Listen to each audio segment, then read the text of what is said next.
8 heures du soir. Après les émotions de cette journée, les guides dînent en bavardant avec animation. Vous avez eu du sang-froid, Niquette, et par votre message, nous avons pu savoir le danger que courait mon fiancé. Heureusement, grâce à une intervention quasi miraculeuse, Marc a échappé à la mort. Niquette va parler. Elle ouvre la bouche pour raconter, comme autrefois, avec des mots choisis, cette dernière aventure où elle s'est couverte de gloire. Mais son regard rencontre celui de Francette, affectueux et admiratif. Alors elle se tait. Ne s'est-elle pas promis maintenant de monter, de lutter contre son orgueil ? Mesdemoiselles les guides, venez, on vous demande. Elles se retournent et aperçoivent la figure comique et radieuse de Jaco. J'ai accompagné les douaniers et les gendarmes qui viennent faire une perquisition ici. Ils veulent vous interroger. Les guides ont abandonné leur dîner et elles suivent Jaco qui est très excité. Dans la cour de gendarmes garde à vue des domestiques et les boivins. Un des douaniers salue et explique.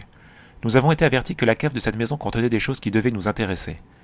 Nous le pensons aussi, répond les cheftaines. Mais vous devrez enfoncer la porte. Sous quelques coups de hache, la porte céda. Et, à la lueur des lanternes, les douaniers aperçurent de nombreuses caisses. Elles étaient toutes pleines de paquets de cigarettes anglaises ou de dentelles. C'était un véritable entrepôt de contrebandiers.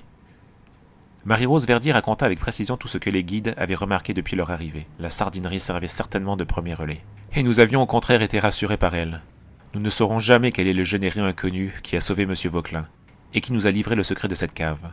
Mais sans vous, mesdemoiselles, cette affaire n'aurait pas été déclenchée, et à l'heure actuelle, ces misérables continueraient à jouir paisiblement de l'impunité. Le soir même, les Boivins et leurs complices partaient sous bonne garde pour la prison de Sainte-Victoire. Les guides se chargèrent d'annoncer à Madame du Châtelet que ses cousins étaient de vulgaires contrebandiers.